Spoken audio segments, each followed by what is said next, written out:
Hello everyone, financial year 24-25 के लिए आपका डिपार्टमेंट आपसे टैक्स कंपैरिजन शीट की डिमांड करने लगा है। जिस भी टैक्स स्लैब से आप अपनी आयकर विवरणी बनाना चाहते हैं, जमा करना चाहते हैं, इसके लिए हम बात करें gkiweb.com के आयकर विवरणी टूल की। जैसे ही आप इसके लिंक पर क्लिक करेंगे, कुछ इस तरह का इंटरफेस यहाँ पर रिफ्लेक्ट होने लगेगा। ये जो ब्लू सेल्स यहाँ पर दिए गए हैं, इनको आपको या तो फिल करना है या फिर इनको चेंज करना है। इसमें आप लिखेंगे अपना नाम, पैन नंबर को ऑप्शनल रखा गया है, आप अपना पैन नंबर यहाँ पर फीड कर देंगे। सिटीजन, यदि आप जनरल में आते हैं तो जनरल सेलेक्ट करेंगे, यदि सीनियर सिटीजन आप आते हैं तो सीनियर सिटीजन को सेलेक्ट करेंगे। आप यहाँ पर अपनी डीओबी फिल करेंगे। डीओबी फिल करने के बाद आप अपना डिपार्टमेंट का नाम या स्कूल का नाम यहाँ पर फिल करेंगे। उसके बाद में यदि आप असिस्टेंट टीचर हैं तो असिस्टेंट टीचर, हेड टीचर हैं, आप जो जिस भी पोस्ट पर कार्यरत हैं आप वो पोस्ट यहाँ पर सेलेक्ट कर लेंगे। यदि आपका एनपीएस का डिडक्शन हो रहा है तो आप एनपीएस को सेलेक्ट करेंगे। यदि ओपीएस में है तो जीपीएफ, और कोई डिडक्शन नहीं है तो नॉन डिडक्शन को आप यहाँ पर सेलेक्ट करेंगे। मैं एनपीएस के साथ यहाँ पर जा रहा हूँ, उसको मैंने सेलेक्ट किया। डिडक्ट के बाद में डिस्ट्रिक्ट, जिस भी डिस्ट्रिक्ट में आप पोस्टेड है वो आप डिस्ट्रिक्ट यहाँ पर सेलेक्ट कर लेंगे। उस डिस्ट्रिक्ट के यहाँ पर ब्लॉक्स ऑटोमेटिकली आप देखेंगे कि यहाँ पर रिफ्लेक्ट होने लगे हैं। ये इस टूल का शानदार फीचर है। बहुत ही कम आपको यहाँ पर एंट्रीज फिल करनी होंगी। बैंक नेम ऑप्शनल रखा गया है, आप फिल कर सकते हैं अथवा नहीं। अकाउंट नंबर को भी यहाँ पर ऑप्शनल रखा गया है। इंक्रीमेंट यदि आपका जुलाई में लगता है तो ऑटोमेटिकली सेलेक्टेड होगा, और यदि जनवरी में लगता है तो आप उसको सेलेक्ट कर लेंगे। EHRMS कोड आप यहाँ पर फीड करेंगे। उसके बाद में ग्रेड पे वाले ऑप्शन पर जाएंगे। ग्रेड पे दोस्तों यहाँ पर 7600 ग्रेड पे के लेवल 12 तक का ऑप्शन यहाँ पर दिया गया है। हम मान लीजिए 4600 ग्रेड पे के साथ यहाँ पर जा रहे हैं। बेसिक पे जो भी आपका है आप उसको इनमें से सेलेक्ट कर लेंगे। मान लीजिए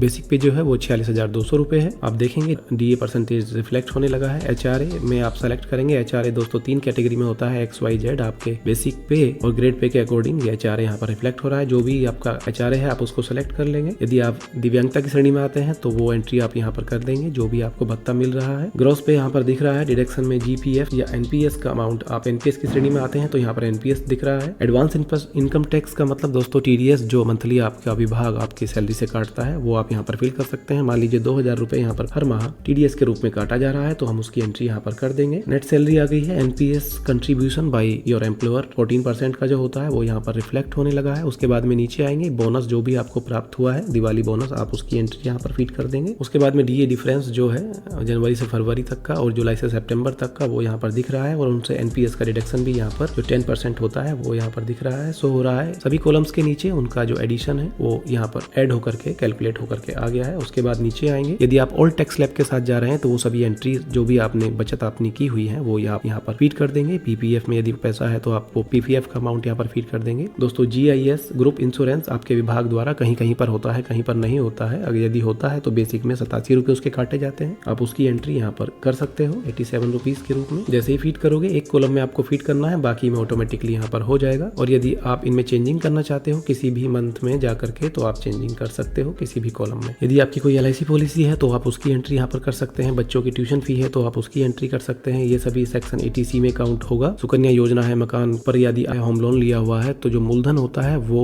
80C में ही काउंट होगा। उसकी 1.5 लाख तक की छूट मिलती है। और जो उसका ब्याज होता है उसकी मैक्सिमम जो छूट ले सकते हैं हम, वो 2 लाख रुपए तक ले सकते हैं। उसकी छूट अलग से मिलती है, उसका सेक्शन भी आएगा, वो आपको बताया जाएगा। उसके बाद आगे आते हैं दोस्तों, मकान किराया छूट के रूप में आप जो रसीद लगाते हैं वो उसकी डिडक्शन आप ले सकते हैं। मान लीजिए हमने 2000 रुपए प्रति माह का लगाया है तो 12 महीने का 12 दूनी 24,000 रुपए हम यहाँ पर फीड कर देंगे। होम लोन में जैसे कि मैंने आपको बताया, यदि आपका दिए गए होम लोन 2 लाख रुपए से ज्यादा तक का इंटरेस्ट है तो मैक्सिमम 2 लाख रुपए ही आपको उसकी छूट मिलेगी। आप चाहे एंट्री यहाँ पर जो करें, 2 लाख से यदि ज्यादा की एंट्री है और यदि उससे कम की है तो आपको उस कम की ही छूट यहाँ पर मिलेगी। मानक कटौती ओल्ड टैक्स स्लैब में 50,000 है और न्यू टैक्स स्लैब में जो कैलकुलेट होकर के आ रही है आप देख सकते हैं 75,000। के बाद नीचे आएंगे, NPS का जो सेक्शन है देख सकते हैं, जो उसकी एंट्री एक यहाँ पर है और एक एंट्री यहाँ पर रिफ्लेक्ट हो रही है। तो जो 50,000 रुपए तक की एंट्री है वो 80CC D1B में जाएगी। उसके बाद जो पैसा बचेगा आपका वो यहाँ पर 80CC D1A में रिफ्लेक्ट होगा। उसके बाद में आते हैं स्वास्थ्य बीमा वाले कॉलम पर। स्वास्थ्य बीमा में दोस्तों जैसे आप क्लिक करोगे इस तरह का पॉपअप यहाँ पर रिफ्लेक्ट होगा। यदि आप सीनियर सिटीजन है तो हाँ पर सेलेक्ट करेंगे और नहीं है तो नहीं पर सेलेक्ट करेंगे। यदि आप सीनियर सिटीजन पर सेलेक्ट करते हो तो मैक्सिमम 50,000 रुपए तक की आपको इसमें छूट मिलती है। और यदि आप नॉन सीनियर सिटीजन में आते हैं तो आपको 25,000 रुपए तक की छूट इसमें मिलती है, या फिर जितने का आपका बीमा है इसमें जो भी धनराशि कम होगी वो काउंट होगी। मान लीजिए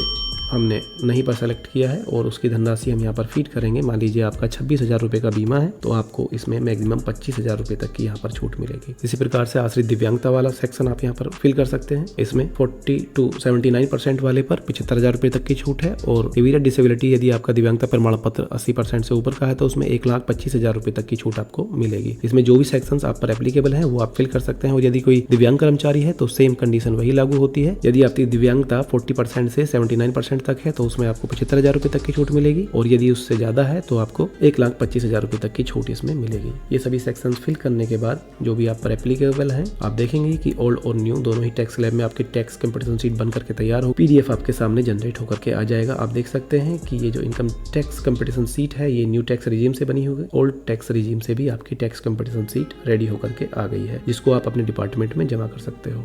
दोस्तों, इस टूल की मदद से आप 3 फॉर्मेट में टैक्स कंपटीशन शीट रेडी कर सकते हो। यदि आप चाहते हो with old and new tax slab के अकॉर्डिंग आपका टोटल डेटा प्रिंट होकर के आए, तो उसके लिए आप फर्स्ट बटन वाले ऑप्शन का यूज़ करेंगे। और यदि आप चाहते हैं कि आपकी पर्सनल डिटेल्स केवल प्रिंट होकर के आएँ, ये सैलरी वगैरह की डिटेल्स ना आए, इनको आप बाई हैंड फिल करना चाहें, तो उसके लिए आप सेकंड वाले ऑप्शन का यूज़ करेंगे और सीट को प्रिंट कर लेंगे।